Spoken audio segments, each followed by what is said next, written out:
yesterday I deleted my good videos and uploaded some bad videos. One of them was just like, I just barely got started and I was like, oh, swear word, and shut it down. And so I went to watch them last night after I got done.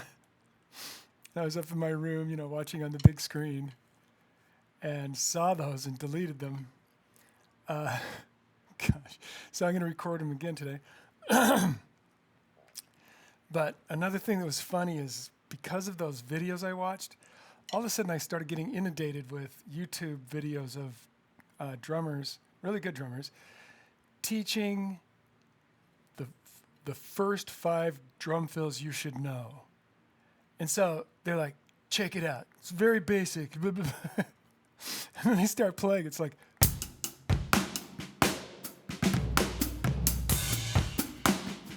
okay, here comes the fill.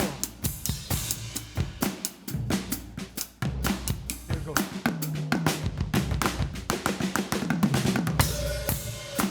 And I'm like, what? And I may have overdone it a little bit, or maybe underdone it on the drum beat and overdone it on the drum fill.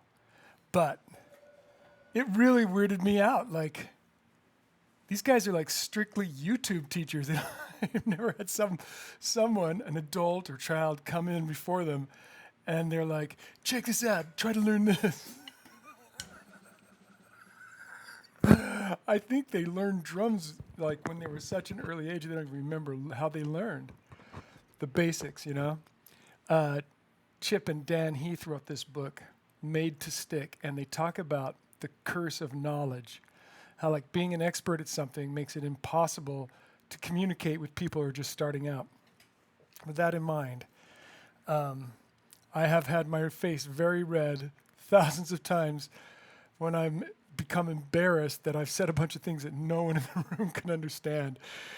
And it's not because I'm smart, it's because I'm being a stupid teacher. Okay, so the first drum fill I'm going to teach you is just this. Well, I shouldn't say it that way. It's not just something. I was really excited when I learned this. It's an awesome thing. And to this day, band members, if they need a drum fill that cues them into another part, band members will come to me after the gig and say, thank you for that cue in such and such a song. And it's like an insult because it's my first drum fill. And it goes like this.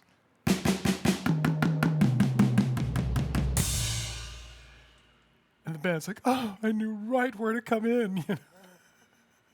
So, okay. So I still use it in those situations where I'm concerned that the band might get lost or they are lost. I'm going to bring them back together at a certain point. Okay. So here's what I did. I played right, left on the snare drum. And this is tom 2 right here. Right, left. I mean, tom 1, excuse me. I did the thing we all do where we go 1, 2, 3, 4 instead of counting the snares, just the snare. So that was tom 1. Now I'm going to tom 2. Right, left. And then tom 3. Right, left. And then bass drum and cymbal, which I hit as a crash by hitting with the shaft. You can do the shoulder of the stick or the neck too. But I hit it with the shoulder on that one. And you put it all together. Right, left.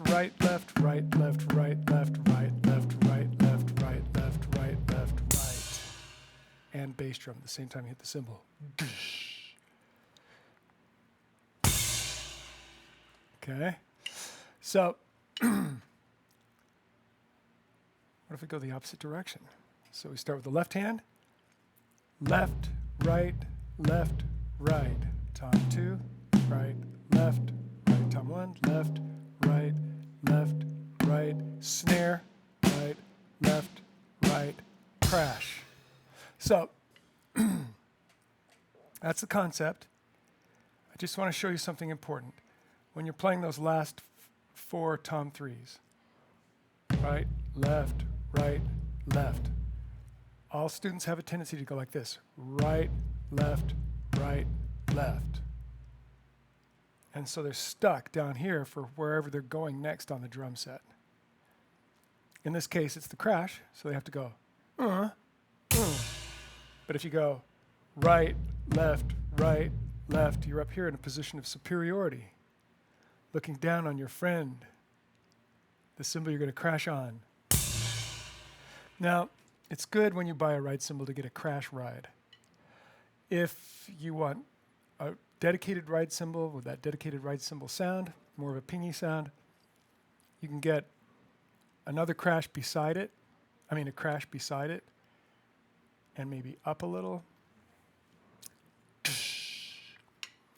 That's great. But for now, even if you have a ride cymbal, I want you to use it as a crash when we do these exercises.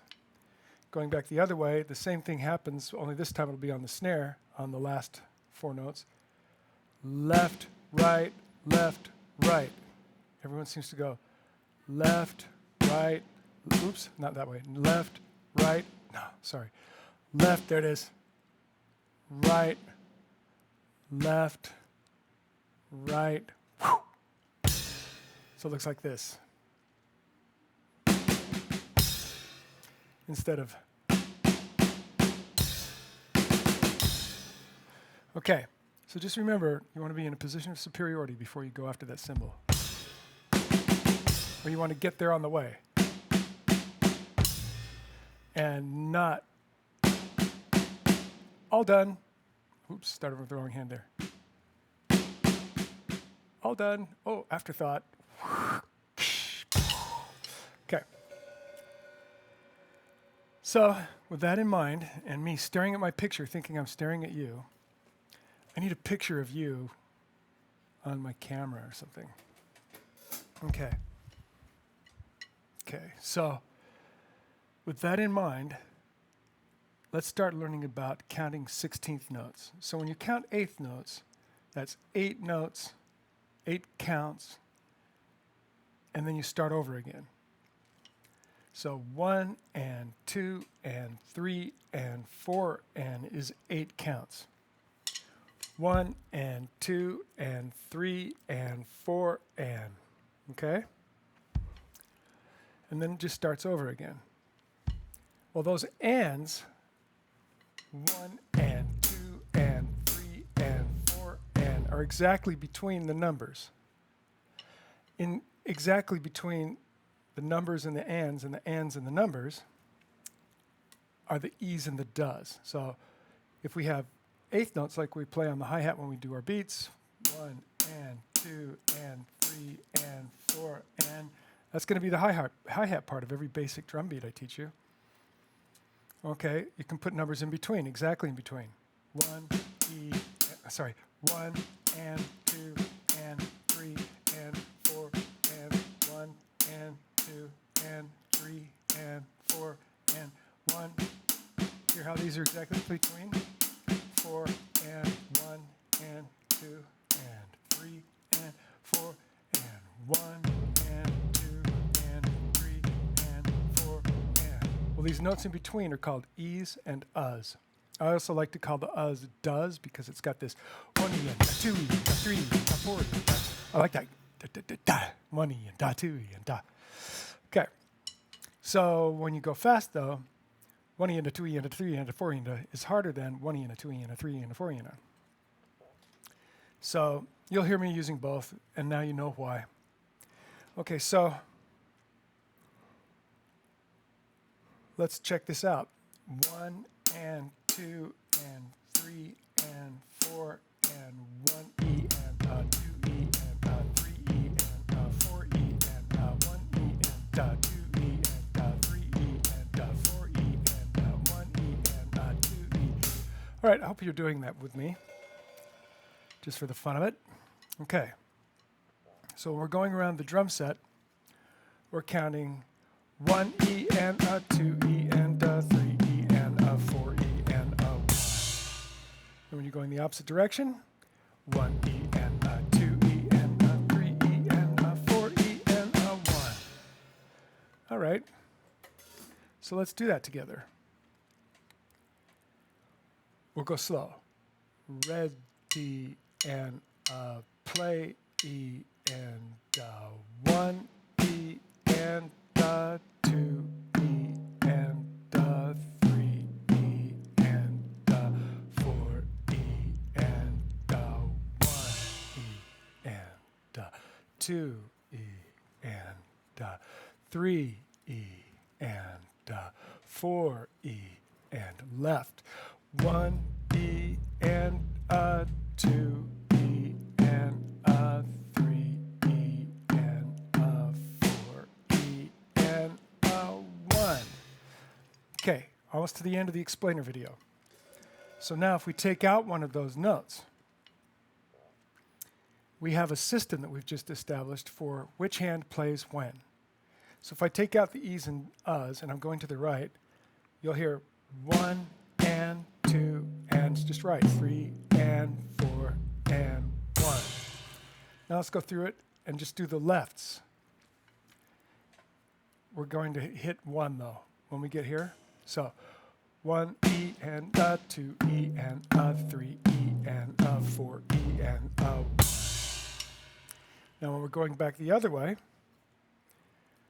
ready and play with your left. 1 and 2 and 3 and 4 and 1.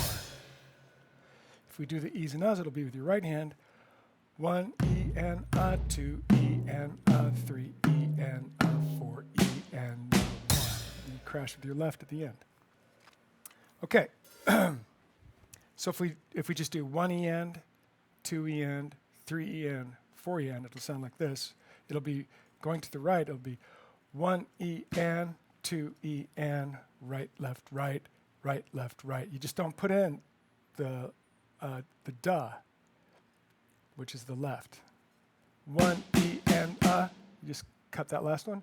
You don't swing it in the air, anything like that, which will get you in trouble. It's just 1 E and, 2 E and, 3 E and, 4 E and, 1. If you go into the left, it'll be left, right, left, left, right, left. Ready and play and 1 E and, 2 E and, 3 E and, 4 E and, 1. So what if we pull out the numbers? So now the left hand will be first on the E.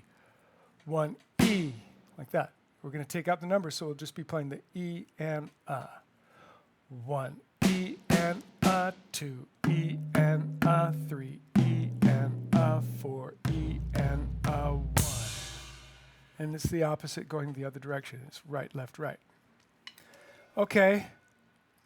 I hope that those concepts are making sense to you. We're going to start with this basic one, all the notes being in place. That's what I mean by basic.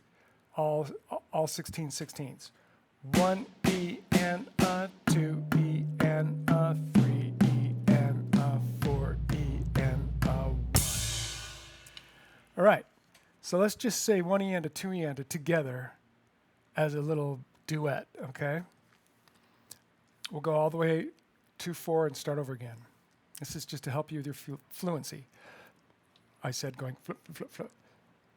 Ready, go.